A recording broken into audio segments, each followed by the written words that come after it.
Alright, bro. Next video. Why Drake is the most hated rapper? Drake. I think we all know Drake at this point. This dude is unescapable. Drake is everywhere, no matter where you go. The amount of times I've heard Hotline Bling, One Dance, and all these other songs on the radio growing up is just inescapable. Drake has the music industry in a chokehold. But as of recently, the rap civil war has gone haywire, and Drake is the main target. Drake is saying he is in a 20v1 situation at the moment. I mean, that's not the really question that I wanted to answer in today's video. Why is Drake so loved by the fans, but why is he also so hated by a bunch of rappers in the industry? Because they know the real, like, bro, Kendrick already said, wait, when was this video released, bro? A day ago? Yeah, you did this video a little too late, buddy, but hey, shit, my nigga, you got the views on it, so niggas fuck with it, I guess. The reason they hate him is because they know the real him, bro. They can see him through the act, bro. They see him. They know the real him, bro. And Kendrick did a very great job of exposing him, bro. Okay? This nigga is just selfish. He's a selfish, corny ass nigga, bro, who only does things that are benefiting him, bro. On the 2010s, Drake and a few other people would just throw subliminals at each other back and forth. It didn't really evolve into anything more until Metro Boomin dropped his album in 2022, Heroes and Villains. And some people might be asking, why is this project such a big deal in this whole rap civil war? And it's because Drake was not on the album. All the Drake fans were distraught. No, my Pookie Bear Drake. And a few months before, Drake dropped his collab album with 21 Savage. Now, Drake is known to be zesty and emotional. It's a whole meme on the internet. But Metro basically told him that we're good. You know, we got everything we need. A lot of people did not mess with. Okay, everybody, literally, be honest, bro. If Drake is on that album, I'm telling you, bro, like, bro, Drake, I don't know why, but like, on that album, bro, he just didn't fit in for real, for real. That's why Metro didn't put him on. Cause like, where the fuck would he fit, bro? You cannot put him on Trance.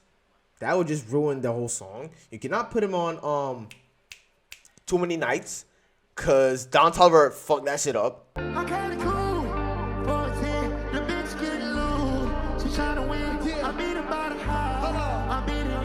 So Drake cannot really have a. I mean, okay, then I can actually see him having a verse there, but like the song just wouldn't hit the same. Okay, Raindrop. You know what I'm saying? Like, bro, like, nah. With Drake at all on this album, so it just wouldn't have been fitting. But Drake did not take too kindly to this. This dude is not used to rejection at all. I mean, he is literally one of the top rappers in the world right now. The fact that Metro said, nah, bro, we're done, that was probably a huge blow to his ego. But Drake's album, Her Loss with 21, won Album of the Year over Heroes and Villains. There were so many big artists on Heroes and Villains, and that's why so many people expected it to win Album of the Year. But Metro put out a tweet claiming that like award shows are all just politics, and it seems like it's okay. Yeah, we've already known this. Can you please like tell us something new? Like Drake, for example. But of course, the tension was rising between them already. But obviously, Drake was not happy again. I mean, are we really surprised? But Metro deleted it because, I don't know, he was probably just mad in the moment. But Drake took this as a challenge. So when he was in his live streaming era, his I need the max win era or whatever the fuck, he called him out on stream. Not directly, but a subliminal shot like he's been doing for years. And now, as you all know, Drake made a huge mistake in this situation because you already know what happens when young Metro does not trust you. Neither does Future. This dude dropped a whole collab tape with Future in 2016. I was a huge fan of this shit when it dropped, even as a fucking middle schooler. In October of 2023, Drake dropped For All the Dogs, and J. Cole was on it. And in the song First Person Shooter, he dissed Kendrick. He brought up the big three: Aubrey Graham, Kendrick, and J. Cole. Like, they debate like who is I'm not gonna lie though, I don't think J. Cole did it like on some mean shit though. He just said, bro, you can't, like, bro, if you're a rapper, bro, if you're confident in yourself, bro, you can't really say, okay, the big three is me, Drake, and Kendrick, but you know what I'm saying? I feel like Kendrick is the best one out of us three. Like, bro, right? Like, you cannot say that, bro. That's mad glaze, and you're preaching someone who you are supposed to go up against. So if you're preaching him now, niggas will not respect you, nigga. That's why he said he was the best. And then when it got out of hand, he jumped off. Like, he stepped back. And now niggas understand why he did it. Because look, my nigga. said, fuck all that shit. It's me. He said he was feeling like Muhammad Ali. But months later, in late March of this year, Metro dropped We Don't Trust You. And it had so many albums on it. And the whole thing was a diss at Drake. But Kendrick also dissed J. Cole as well. He said, motherfuck the big three. Nigga, it's just Big B. J. Cole made a Boy, if you don't Kendrick Lamar diss track. It was called 7 Minute Drill. If J. Cole never made this decision, he might have been cooked because he would have been in Aubrey's place. You know, as you can see, yeah, things That's are not facts. going too great for Aubrey. Oh my God, 709,000. GG, bro. J. Cole decided, you know what, man, I'm making peace. And he apologized at one of his shows. Now, everybody was memeing on him for it. They were like, oh, why are you apologizing? You're supposed to be this big, tough rapper. But in all honesty, it was probably for the best that J. Cole decided to stay out of it. Because, I mean, at this point in the diss war, which we're going to get to later, Aubrey Graham is getting cooked. And a few weeks later, Metro dropped We Still Don't Trust You. Just more songs dissing Drake. This album included artists such as Future, The Weeknd, even Cardi, Kendrick, of course, Travis Scott, Rick Ross, and A$AP Rocky, just to name a few. But that's when Drake dropped Push-Ups and dissed everybody that had a part in dissing him on that album. And one of the most notable lines, he just said, Metro, shut your hoe ass up and make some drums. Now it's probably... And then what he did. Then what he do? Then what he do? BBL Drizzy. Hey, if you're watching this on YouTube, bro, like this video if you want me to do a BBL Drizzy fucking song, bro. I mean, can't blame him for telling him how to do his job. Nah, that's crazy. That's actually crazy.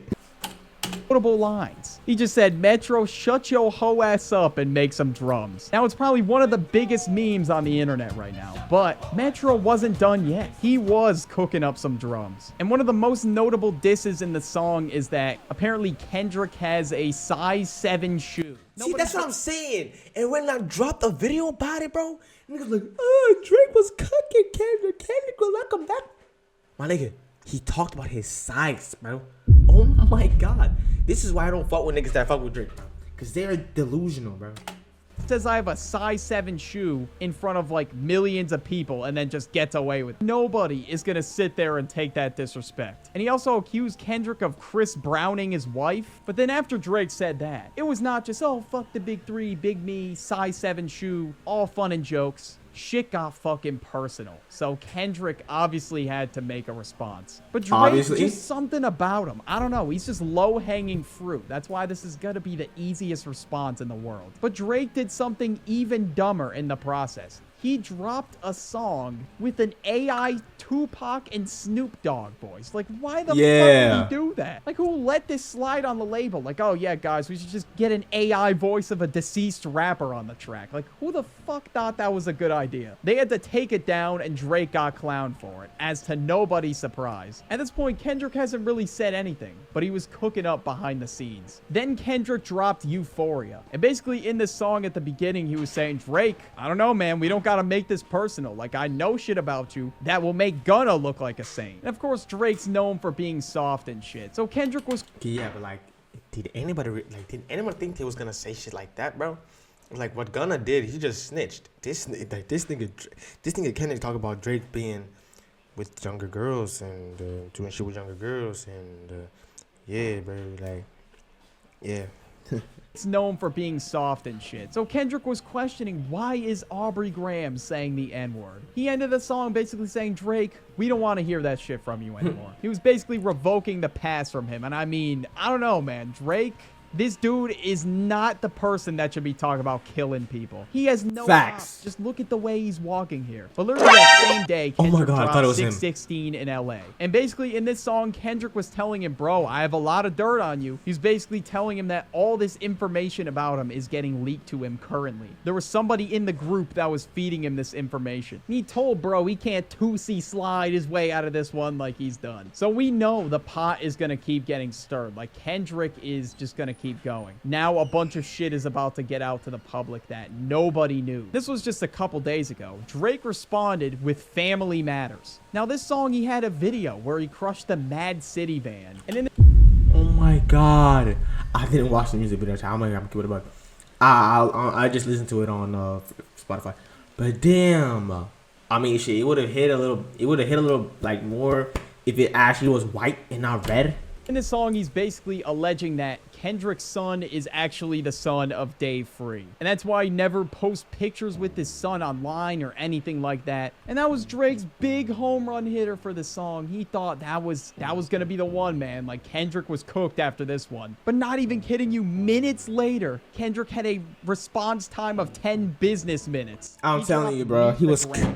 Point, nobody cared about this new Drake diss and how he crushed the Mad City band. Like, that's all great, but Kendrick just dropped, and that's what people wanted to hear about. That song went from Drake saying, "Hey, you're a size 7 shoe," to Kendrick saying, "Yeah, I want you to fucking die." This whole diss war was a crazy transition, but Meet the Grams was an attack on his character. He was talking about how he's a terrible father, not responsive. He calls him a PDF file, and even tells LeBron and Curry to keep his children away from him. And he also reveals that Drake apparently has a 10-year-old daughter that I don't think he's ever spoken to. But probably the most hitting lyric at the end of the song was, "Fuck a rap battle. This is a long life battle with yourself." He's basically saying even though he has all this fame and money, all the girls like him or whatever, and he was saying none of this shit matters if you have a horrible sense of values and character and you just hate yourself.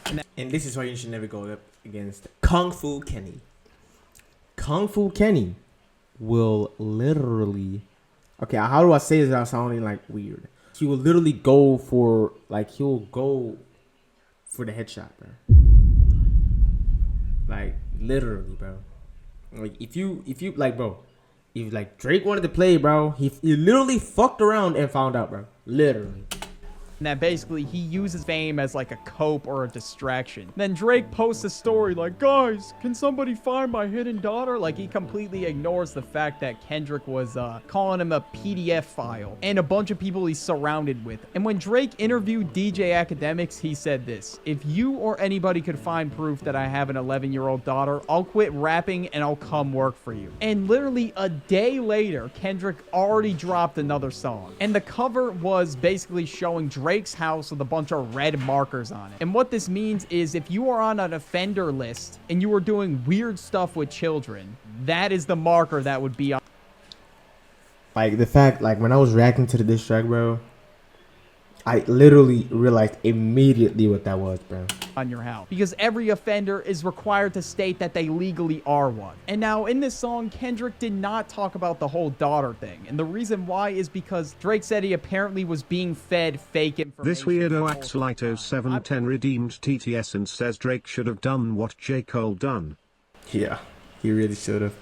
Drake said he apparently was being fed fake information that whole time. I've been bumping this song a lot, bro. It's actually hard. Yeah. The way he came on this beat was crazy. One guy in specific that he brought up in his crew, I guess his name is Baka, and he has a lot of accusations on his head. He was saying OVO is all weirdos. That's why there's like so many markers on the house. Like, he's just out here spawn camping with a bunch of weirdos. And yesterday at the time of me recording this, Drake dropped again. And basically in this song, he was in defense mode. He was basically trying to give a response for all the videos. Yeah, and that is when he lost, chat.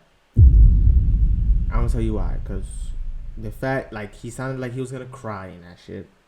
He was defending himself so much, my nigga. I mean, obviously, like, bro, the problem is, like, you're supposed to defend yourself, but that's what Kendrick wanted you to, because the more you defend yourself, the more guilty you look, my nigga.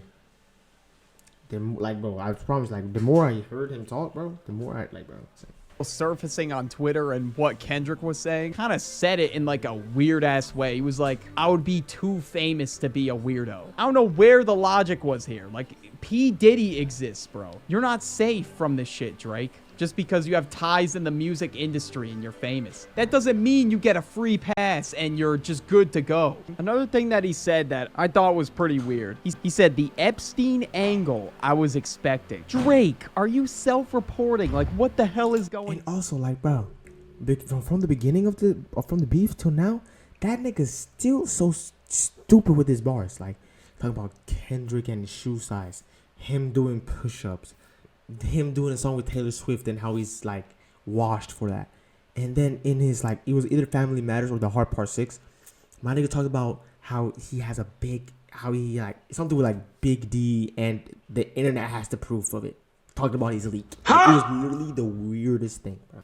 On. He denied it, but you gotta give more of a response than just, nah, I didn't do it. I'm too famous for that. He didn't really address much, which led to a lot of dislikes on this one. But the funniest part about this whole thing is that Metro actually made drums. Metro made some fire drums to a sample of somebody just saying BBL Drizzy. That shit was actually heat. Kendrick is probably gonna drop today, and this is where we currently stand. Will Drake respond to all the heat towards him? And that is the story how Drake became one of the most hated rappers among his peers. Crazy ass video, man. Meet the Grams was the final warning, to be honest. I mean, yeah. Then after that, he just shit on him.